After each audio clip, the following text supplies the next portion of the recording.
بسم اللہ الرحمن الرحیم۔ السلام علیکم سامعین،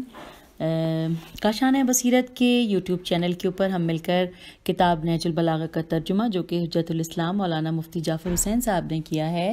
ہم مل کر پڑھ رہے ہیں اور مستفید ہو رہے ہیں اور بہت کچھ جان رہے ہیں، اور ہم خوش نصیب ہیں کہ ہم اس کو پڑھنے کی سعادت حاصل کر رہے ہیں۔ یعنی ہمیں اللہ نے زندگی میں یہ وقت دیا ہے کہ ہم اسے پڑھ سکیں، نہیں تو اگر ہماری زندگی اس کو پڑھنے سے پہلے ہم چلے جاتے اس دنیا سے تو شاید ہم بہت خسارے میں رہتے، نقصان میں رہتے، کیونکہ ہم بہت کچھ جان ہی نہ پاتے۔ آئیے مل کر پڑھتے ہیں۔ ہم پیج نمبر 133 پہ ہم نے لاسٹ اپنی جو ہم ریڈنگ کر رہے تھے پارٹ 18 میں،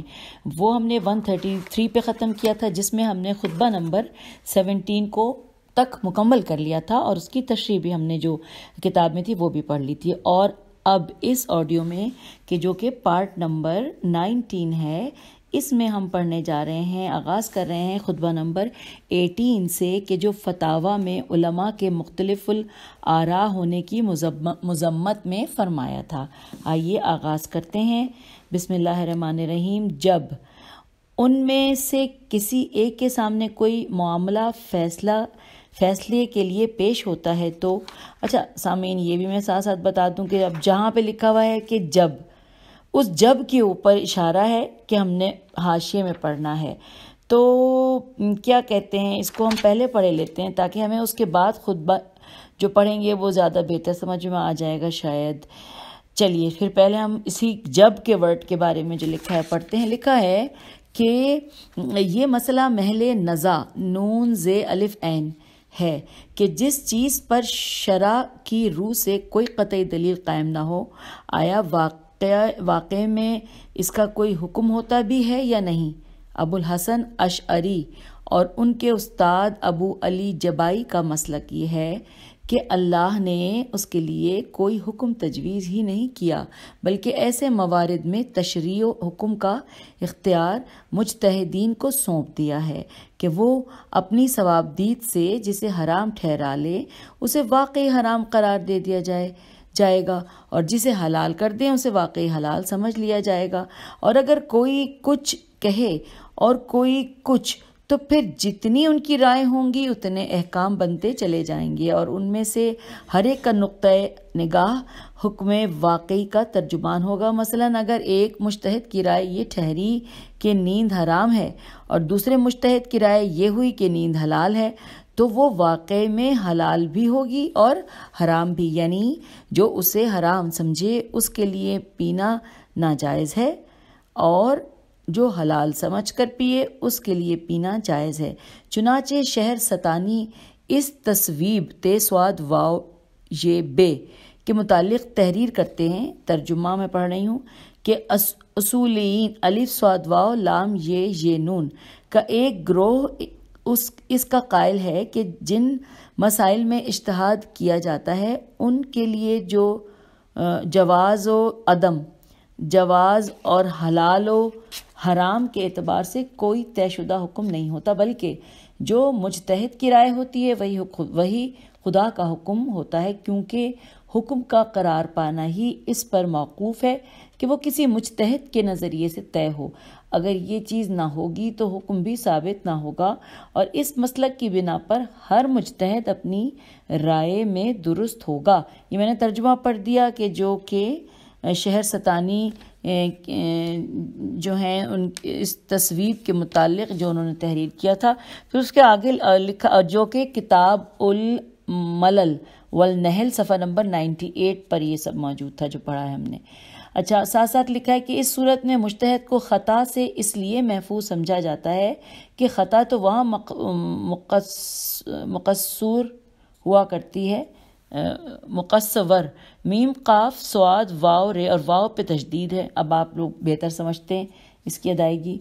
تو جی خطا تو وہاں مقصور ہوا کرتی ہے جہاں کوئی قدم واقع کے خلاف اٹھے، اور جہاں کوئی واقعہ ہی نہ ہو وہاں خطا کے کیا معنی۔ اس کے علاوہ اس صورت میں بھی مجتہد سے خطا کا امکان نہ ہوگا کہ جب یہ نظریہ قائم کر لیا جائے کہ مجتہدین کی آئندہ جتنی رائے ہونے والی تھی اللہ نے ان سے باخبر ہونے کی بنا پر پہلے ہی سے اتنے احکام بنا رکھے ہیں کہ جس کی وجہ سے ہر رائے حکم واقعی کے مطابق ہی پڑتی ہے، یا یہ کہ اس نے یہ التزام کر رکھا ہے، الف لام تے زے الف میم، کر رکھا ہے کہ مجتہدین کی رائیوں، رے الف یہ واو نون غنہ یہ رائے کی جمع لگتا ہے، رائیوں کو ان طے شدہ احکام سے باہر نہ ہونے دے گا، یا کہ برسبیل اتفاق ان میں سے ہر ایک کی رائے ان احکام میں سے کسی ایک نہ ایک حکم سے بہر صورت موافقت کرے گی۔ اگلے پیراگراف میں ساتھ ہی اسی جہاں پہ یہ تشریح لکھی ہے یہ لکھا ہے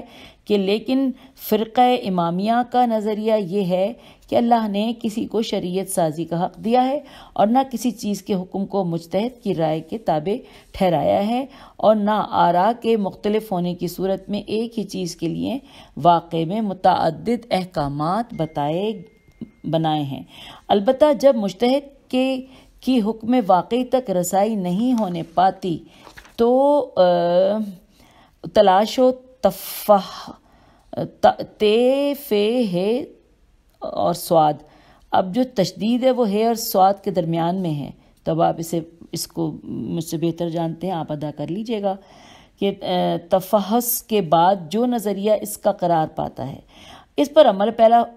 پر عمل پیرا ہونا اس کے لیے اور اس کے مقلدین کے لیے کفایت کر جاتا ہے، لیکن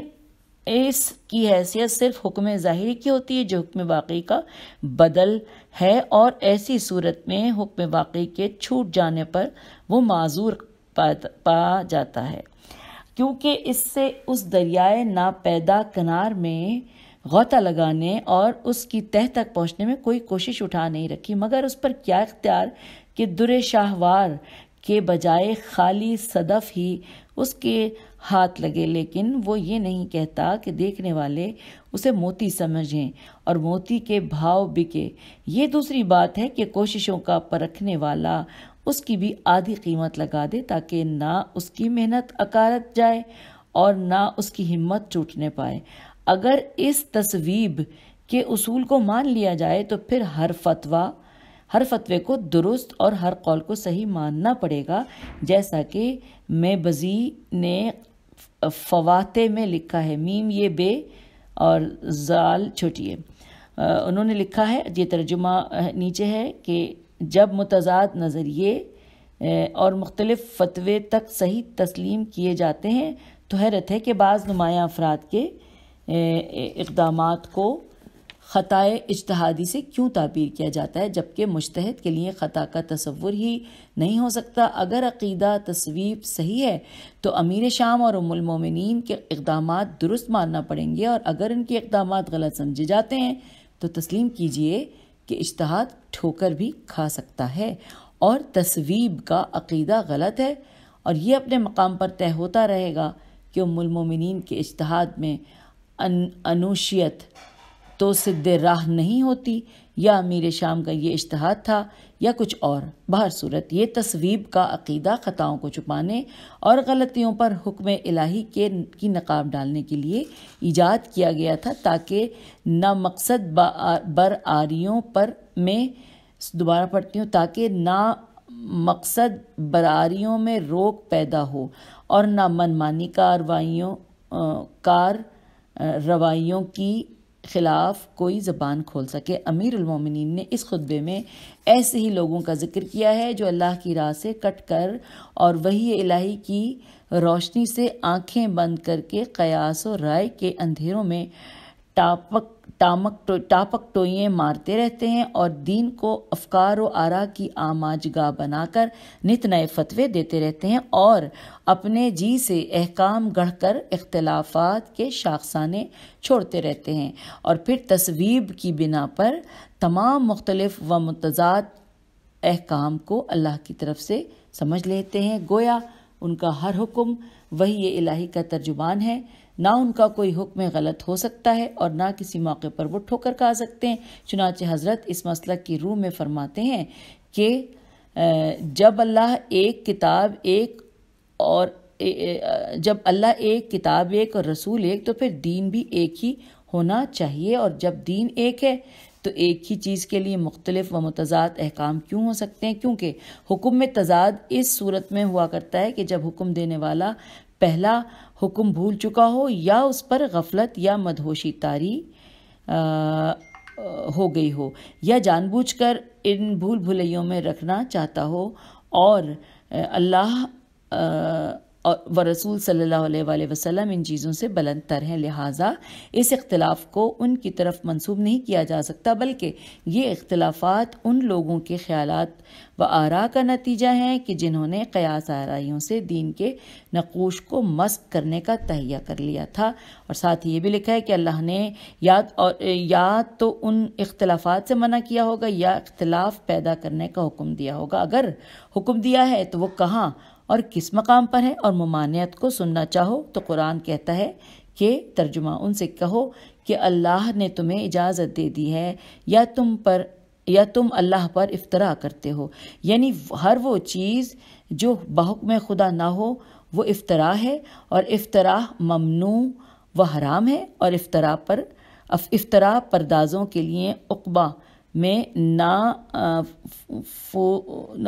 نہ فوز و کامرانی ہے نہ فلاح و بہبود، چنانچہ ارشاد قدرت ہے ترجمہ کہ جو تمہاری زبانوں پر جھوٹی باتیں چڑھی ہوئی ہیں انہیں کہا نہ کرو اور نہ اپنی طرف سے حکم لگایا کرو کہ یہ حلال ہے اور یہ حرام ہے، تاکہ اللہ پر جھوٹ بہتان باندھنے لگو، اور جو افترا پردازیاں کرتے ہیں وہ کامیابی و کامرانی سے ہمکنار نہ ہوں گے۔ یہاں پہ اس کا ترجمہ جو عربی میں تھا کہ ارشاد قدرت کا یہ میں نے پڑھ دیا۔ پھر ساتھ ساتھ لکھا ہے کہ اگر اللہ ہی نے اس دین کو ناتمام رکھا ہے تو اسے ادھورا چھوڑنے کی یہ وجہ ہوگی کہ اس نے اپنے بندوں سے یہ چاہا ہوگا کہ وہ شریعت کو پایۂ تکمیل تک پہنچانے میں اس کا ہاتھ بٹائیں اور شریعت سازی میں اس کے شریک ہوں، تو یہ عقیدہ سراسر شرک ہے۔ اگر اس نے دین کو مکمل اتارا ہے تو پھر پیغمبر نے اس کے پہنچانے میں کوتاہی کی ہوگی تاکہ دوسروں کے لیے اس میں قیاس و رائے کی گنجائش نہ رہے، تو معاذ اللہ یہ پیغمبر کی کمزوری اور انتخاب قدرت پر بدنما دھبا ہے۔ اور پھر بعد میں لکھا ہے کہ اللہ سبحانہ تعالیٰ نے قرآن میں فرمایا ہے کہ ہم نے ایک کتاب میں کسی چیز کو اٹھا نہیں رکھا اور ہر ایک چیز کو کھول کر بیان کر دیا، تو پھر قرآن سے ہٹ کر جو حکم تراشا جائے گا وہ شریعت سے باہر ہوگا اور اس کی اساس علم و بصیرت اور قرآن و سنت پر ہوگی، بلکہ ذاتی رائے اور اپنا ذاتی فیصلہ ہوگا جس کا دین و مذہب سے کوئی لگاؤ نہیں سمجھا جا سکتا۔ اور بس پھر آخری بات اس جو ہم تشریح پڑھ رہے تھے اس میں یہ لکھی ہے کہ قرآن دین کا منبع و ماخذ اور احکام شریعت کا سرچشمہ ہے۔ اگر احکام شریعت مختلف اور جدا جدا ہوتے تو پھر اس میں بھی اختلاف ہونا چاہیے تھا، اور اس میں اختلاف ہوتا تو یہ اللہ کا کلام نہ رہتا، اور جب یہ اللہ کا کلام ہے تو پھر شریعت کے احکام مختلف ہو ہی نہیں سکتے کہ تمام مختلف و متضاد نظریوں کو صحیح سمجھ لیا جائے اور قیاسی فتووں کو اس کا حکم قرار دیا جائے۔ تو سامعین، اللہ کا شکر ہے ہم نے یہ آغاز میں ہی اس پوائنٹ کو سمجھ لیا، اور اب پھر خطبے کو پڑھیں گے تو ہم یہ اور اچھا سمجھ سکیں گے۔ لکھا ہے کہ جب پہ اوپر جو اشارہ تھا ہم نے جان لیا، جب ان میں سے کسی ایک کے سامنے کوئی معاملہ فیصلے کے لیے پیش ہوتا ہے تو وہ اپنی رائے سے اس کا حکم لگا دیتا ہے، پھر وہی مسئلہ بعین ہی دوسرے کے سامنے پیش ہوتا ہے تو وہ اس پہلے کے حکم کے خلاف حکم دیتا ہے، پھر یہ تمام کے تمام قاضی اپنے اس فیصلے کے پاس جمع ہوتے ہیں جس نے انہیں قاضی بنا رکھا ہے، تو وہ سب کی رائےوں کو صحیح قرار دیتا ہے، حالانکہ ان کا اللہ ایک، نبی ایک اور کتاب ایک ہے۔ اب یہاں سامعین اسی خطبے کے دوران بریکٹ میں لکھا ہے کہ انہیں غور تو کرنا چاہیے، بس صرف یہ بات بریکٹ میں ہے۔ پھر آگے لکھا ہے کہ نبی ایک، جو ہم پڑھتے ہیں وہیں سے کہ نبی ایک اور کتاب ایک ہے، تو کیا اللہ نے انہیں اختلاف کا حکم دیا تھا اور یہ اختلاف کر کے ان کا حکم بجا لاتے ہیں، یا اس نے تو حقیقتاً اختلاف سے منع کیا ہے اور یہ اختلاف کر کے عمدن اس کی نافرمانی کرنا چاہتے ہیں، یا یہ کہ اللہ نے دین کو ادھورا چھوڑ دیا تھا اور ان سے تکمیل کے لیے ہاتھ بٹانے کا خواہش مند ہوا تھا۔ ہم پیج 134 پہ آ گئے ہیں، ابھی ہم خطبہ پڑھ رہے ہیں، جاری ہے۔ لکھا ہوا تھا یا یہ کہ اللہ کے شریک تھے کہ انہیں اس کے احکام میں دخل دینے کا حق ہو اور اس پر لازم ہو کہ وہ اس پر رضامند رہے، یا یہ کہ اللہ نے تو دین کو مکمل اتارا تھا مگر اس کے رسول صلی اللہ علیہ وآلہ وسلم نے اس کے پہنچانے اور ادا کرنے میں کوتاہی کی تھی۔ اللہ نے قرآن میں تو یہ فرمایا ہے کہ ہم نے کتاب میں کسی چیز کے بیان کرنے میں کوتاہی ہی نہیں کی اور اس میں ہر چیز کا واضح بیان ہے، اور یہ بھی کہا ہے کہ قرآن کے بعض حصے بعض حصوں کی تصدیق کرتے ہیں، اس میں کوئی اختلاف نہیں۔ چنانچہ اللہ کا یہ ارشاد ہے کہ اگر یہ قرآن اللہ کے علاوہ کسی اور کا بھیجا ہوا ہوتا تو تم اس میں کافی اختلاف پاتے، اور یہ کہ اس کا ظاہر خوشنما اور باطن گہرا ہے، نہ اس کے عجائبات مٹنے والے اور نہ اس کے لطائف ختم ہونے والے ہیں۔ ظلمت، اور بریکٹ میں لکھا ہے جہالت، تو ظلمت کا پردہ اسی سے چاک کیا جاتا ہے۔ تو سامعین، یہ ہم نے خطبہ نمبر 18 مکمل کر لیا، اور اس کی تشریح ہم نے اس سے پہلے مکمل کر لی تھی کہ جو کہ 3 صفحات پہ مشتمل تھی۔ تو یوں ہم سمجھ لیجئے کہ تشریح سمیت ہم نے 137 پیج کو تک مکمل کر لیا، کیونکہ 137 تک تشریح لکھی ہوئی تھی جو ہم پہلے پڑھ چکے، اور اب ہم اسی صفحے کے اوپر یعنی پیج 137 ہی پہ خطبہ نمبر 19 کو پڑھنے کا آغاز کرتے ہیں۔ آئیے بسم اللہ کرتے ہیں۔ تمہیں خطبہ نمبر 19 کے حوالے سے لکھا ہے کہ امیر المومنین علیہ السلام ممبر کوفے پر خطبہ ارشاد فرما رہے تھے کہ اشعث ابن قیس نے آپ کے کلام پر اعتراض کرتے ہوئے کہا کہ یا امیر المومنین، یہ بات تو آپ کے حق میں نہیں بلکہ آپ کے خلاف پڑتی ہے۔ اچھا سامعین، یہاں پر جب اس خطبے کو ابھی ہم پڑھیں گے، اس سے پہلے جب یہ آغاز میں یہ ہمیں تھوڑا سا اس حوالے سے بتایا گیا ہے، تو جہاں پہ اشعث کا ورڈ لکھا ہے یعنی اشعث ابن قیس، تو اس کے اوپر اشارہ ہے، یعنی اس کی شرح، اس کے بارے میں تفصیلات جو ہے وہ اس کتاب میں ہمیں اس خطبے کے فوراً بعد ہم پڑھ لیں گے تو زیادہ بہتر ہے۔ پہلے چلیے خطبہ مکمل کر لیتے ہیں۔ اب میں دوبارہ دہراتی ہوں کہ امیر المومنین علیہ السلام ممبر کوفہ پر خطبہ ارشاد فرما رہے تھے کہ اشعث ابن قیس نے آپ کے کلام پر اعتراض کرتے ہوئے کہا کہ یا امیر المومنین، یہ بات تو آپ کے حق میں نہیں بلکہ آپ کے خلاف پڑتی ہے۔ تو حضرت نے اسے نگاہ غضب سے دیکھا اور فرمایا، اب یہاں پہ خطبہ آغاز ہونے لگا ہے، بسم اللہ الرحمن الرحیم، تجھے کیا معلوم کہ کون سی چیز میرے حق میں ہے اور کون سی چیز میرے خلاف جاتی ہے؟ تجھ پر اللہ کے پھٹکار اور لعنت کرنے والوں کی تو جولاہے کا بیٹا، جولاہا اور کافر کی گود میں پلنے والا منافق ہے۔ تو ایک دفعہ کافروں کے ہاتھوں میں اور ایک دفعہ مسلمانوں کے ہاتھوں میں اسیر ہوا، لیکن تجھ کو تیرا مال اور حسب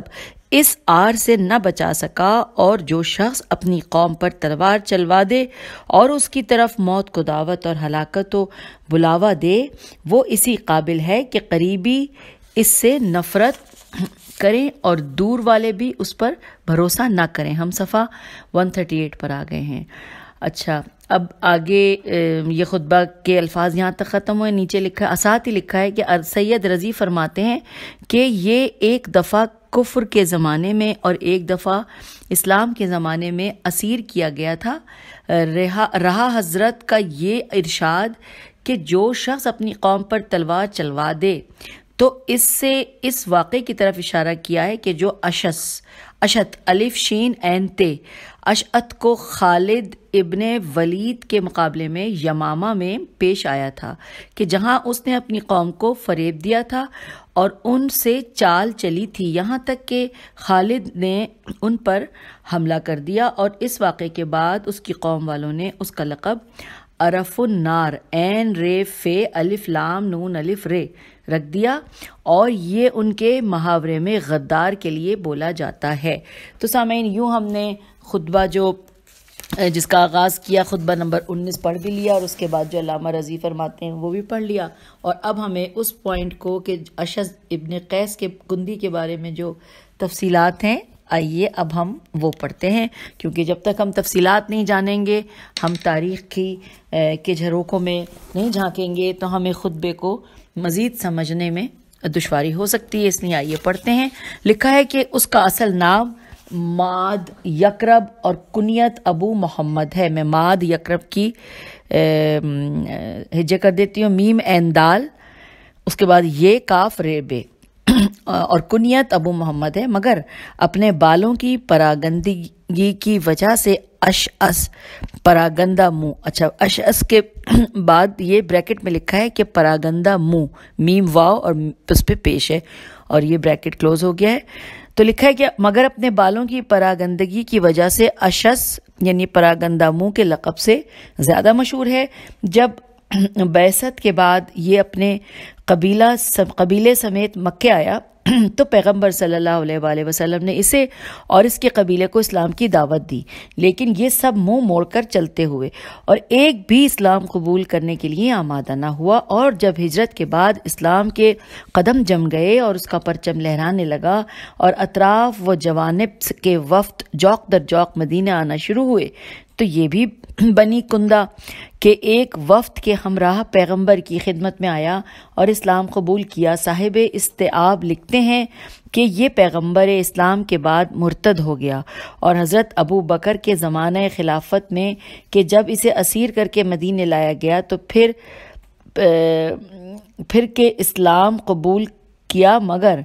اس وقت بھی اس کا اسلام صرف دکھاوے کا تھا. چنانچہ شیخ محمد عبدہ عین بے دال ہے عبدہ نے حاشیہ نہج البلاغہ میں تحریر کیا ہے کہ اب یہ عربی کے 3 لائنیں ہیں جس کا ترجمہ پڑھ رہی ہوں. تحریر کیا ہے کہ جس طرح عبداللہ ابن ابی ابن سلول سین لام واو لام اصحاب رسول صلی اللہ علیہ وآلہ وسلم میں تھا، ویسا ہی اشد علی ابن ابی طالب علیہ السلام کی جماعت میں تھا، اور یہ دونوں اپنے اپنے عہد میں چوٹی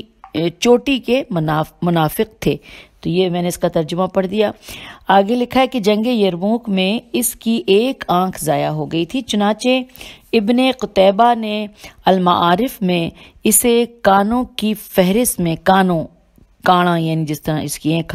آنکھ ہو اس کی فہرست میں درج کیا ہے، اور حضرت ابو بکر کی بہن ام فروہ بنت ابی قحافہ قاف ہے الف فے ہے اور ہے جو ہے اس میں جیم چہے والا ہے بنت ابی قحافہ جو پہلے ایک ازوی کے نکاح میں اور پھر تیم دارمی کے عقد میں تھیں، تیسری دفعہ اسی اشعث سے بیاہی گئیں. ہم پیج 139 پہ آ گئے، جن سے 3 لڑکے محمد اسماعیل اور اسحاق پیدا ہوئے. کتب رجال میں درج ہے کہ یہ بھی ایک آنکھ سے معذور تھیں. ابن ابی الحدید نے ابو الفرج سے یہ عبارت نقل کی ہے کہ جس سے واضح ہوتا ہے کہ یہ قتل امیر المومنین کی سازش میں برابر کا شریک تھا. اب یہ جو اب میں پڑھنے جا رہی ہوں جو کہ انہوں نے ابی الحدید جو ہیں انہوں نے ابو الفرج میں سے یہ عبارت نقل کی ہے. اس کے بارے میں یہ بھی لکھا ہے نیچے کہ شرح ابن ابی الحدید جلد نمبر 6 اور صفحہ نمبر 43 سے یہ ٹکڑا ہے جو عربی میں لکھا گیا اور ساتھ میں ترجمہ ہے، میں پڑھتی ہوں. لکھا ہے شب ضربت ابن ملجم اشعث ابن قیس کے پاس آیا اور دونوں علیحدگی میں مسجد کے ایک گوشے میں جا کر بیٹھ گئے، اور ادھر سے حجر ابن عدی کا گزر ہوا تو انہوں نے سنا کہ اشعث ابن ملجم سے کہہ رہا ہے کہ بس اب جلدی کرو ورنہ پاپ پھوٹ کر تمہیں رسوا کر دے گی. حجر نے یہ سنا تو اشعث سے کہا کہ اے کانے، تو علی کے قتل کا سرو سامان کر رہا ہے، اور پھر تیزی سے علی ابن ابی طالب کی طرف گئے. مگر جب امیر المومنین علیہ السلام کو نہ پا کر پلٹے تو ابن ملجم اپنا کام کر چکا تھا اور لوگ کہہ رہے تھے کہ امیر المومنین قتل کر دیے گئے.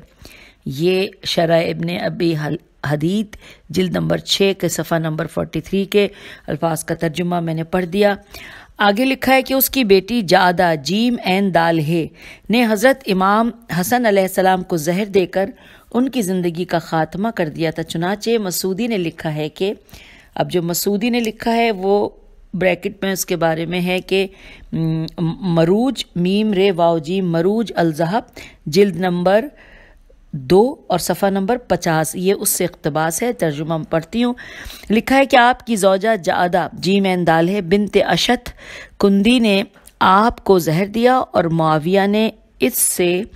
یہ ساز باز کی تھی کہ اگر تم کسی طریقے سے حسن علیہ السلام کو زہر دے دو تو میں تمہیں 1,00,000 درہم دوں گا اور یزید سے تمہارا عقد کر دوں گا. تو یہ یہاں تک میں نے کتاب مروج الذہب جلد نمبر 2 صفحہ نمبر 50 کا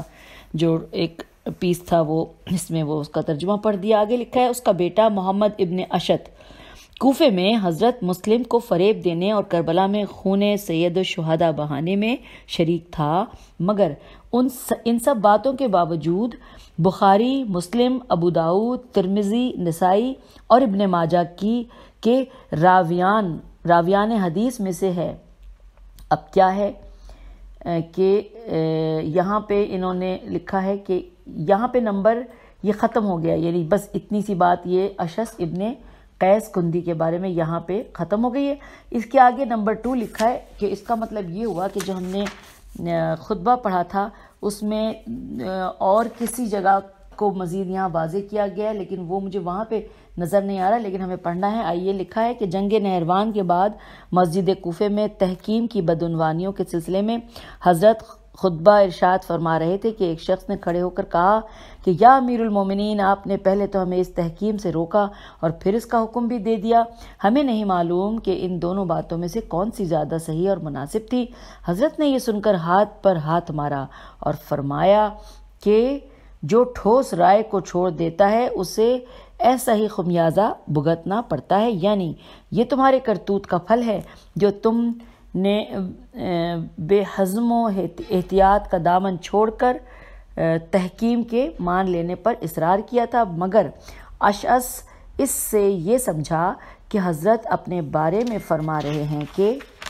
ہم پیج 140 پہ آ گئے کہ میری یہ حیرانی اور سرگردانی تحکیم کے مان لینے کا نتیجہ ہے، لہٰذا بول اٹھا کہ یا امیر المومنین، اس سے تو آپ ہی کی ذات پر حرف آتا ہے. جس پر حضرت نے بگڑ کر فرمایا کہ تمہیں کیا معلوم کہ میں کیا کہہ رہا ہوں، اور تم کیا جانو کہ کون سی چیز میرے حق میں ہے اور کون سی چیز میرے خلاف پڑتی ہے. تم جولاہے اور جولاہے کے بیٹے اور کافر کی گود میں پروان چڑھنے والے منافق ہو. تم پر اللہ کی اور ساری دنیا کی لعنت ہو. شارحین نے امیر المومنین علیہ السلام کے اشس کو ہائک یعنی جولاہا کہنے کی چند وجہیں لکھی ہیں. پہلی وجہ یہ ہے کہ چونکہ یہ اور اس کا باپ اپنے اکثر اہل وطن کی طرح کپڑا بننے کا دھندا کرتے تھے، اس لیے ان کے پیشے کی پستی و دنایت کی طرف دال نون الف یہ تے کی طرف اشارہ کرنے کے لیے اسے جولاہا کہا ہے. یوں تو یمنیوں کے پیشے اور بھی کئی تھے، مگر زیادہ دھندا ان کے یہاں یہی ہوتا ہے. چنانچہ خالد ابن صفوان سواد فے واو الف نون خالد ابن صفوان نے ان کے پیشوں کا تعارف کراتے ہوئے پہلے اسی پیشے کا ذکر کیا ہے.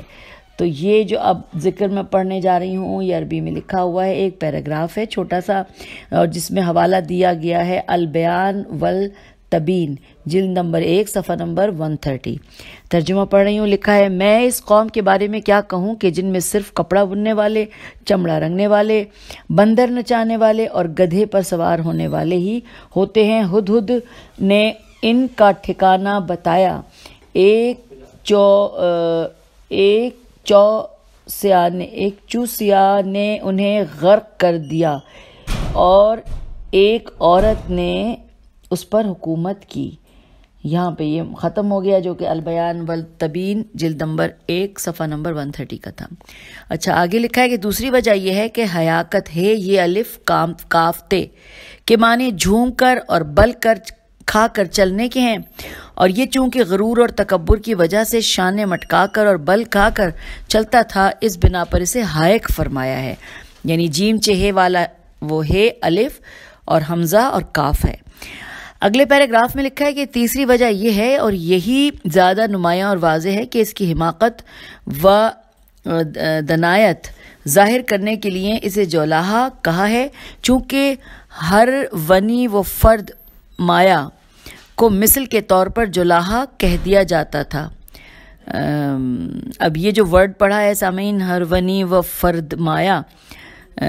یہ مطلب میں نے شاید غلط پڑھا ہو، میں ہجے کر دیتی ہوں، آپ لوگ مجھ سے بہتر جانتے ہیں. ہے رے واو نون چھوٹی ہے، پھر واو ہے اور پھر فے رے دال میم الف یہ ہے. کو مثل کے طور پہ جولاہا کہہ دیا جاتا ہے۔ ان کے فہم و فراست کا یہی عروج کیا کم تھا کہ ان کی حماقتیں ضرب المثل بن چکی تھیں، جبکہ کسی خصوصی امتیاز کے بغیر کوئی چیز ضرب المثل کی حیثیت حاصل نہیں کیا کرتی، کہ امیر المومنین علیہ السلام نے بھی اس کی توثیق فرما دی کہ جس کے بعد کسی اور دلیل کی ضرورت باقی نہیں رہ جاتی۔ پھر لکھا ہے چوتھی وجہ یہ ہے کہ اس سے مراد وہ ہے کہ جو اللہ و رسول کے خلاف جوڑ توڑ کرے اور افطرا پردازیوں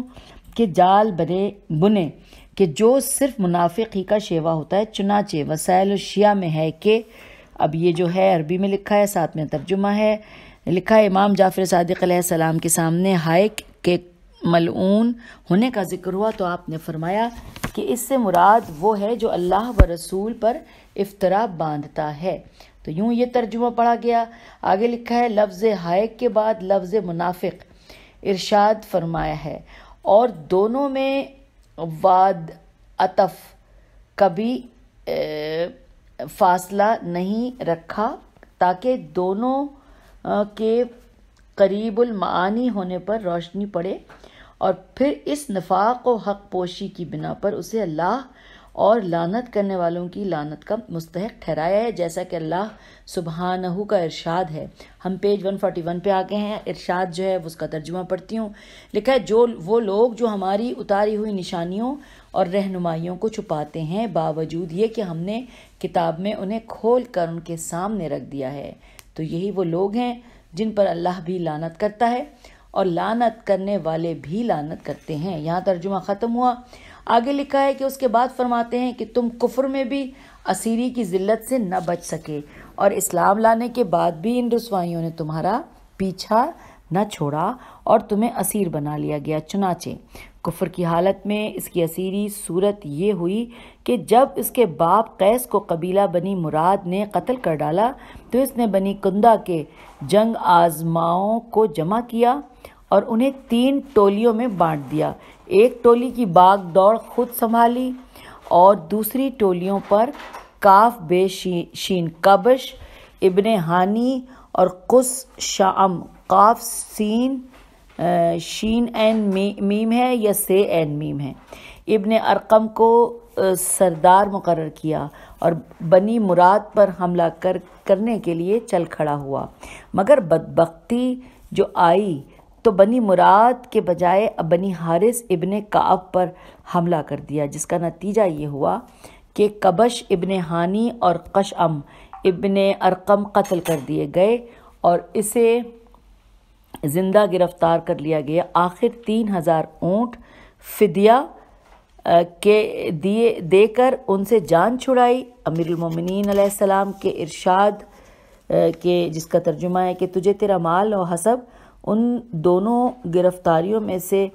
کسی ایک سے بھی نہ چھڑا سکا۔ میں فدیہ سے مراد حقیقی فدیہ نہیں ہے، اس میں فدیہ سے مراد حقیقی فدیہ نہیں ہے کیونکہ وہ فدیہ دے کر ہی آزاد ہوا تھا، بلکہ مقصد یہ ہے کہ اسے مال کی فراوانی اور کنبے میں توقیر و سربلندی اس آر سے نہ بچا سکی اور وہ اسیری کی ذلتوں سے اپنا دامن محفوظ نہ رکھ سکا۔ اس کے بعد سامعین ہم یہاں پہ اس آڈیو کو ختم کر رہے ہیں کیونکہ 33 منٹ ہو چکے ہیں۔ اس کے آگے مزید تھوڑا سا اور رہتا ہے اس تشریح کا، اور پھر ہم اس کے بعد خطبہ نمبر 20 کو پڑھیں گے انشاءاللہ بہت جلدی۔ میں ساتھ ہی ریکارڈنگ کرتی ہوں۔ فی امان اللہ، خدا حافظ۔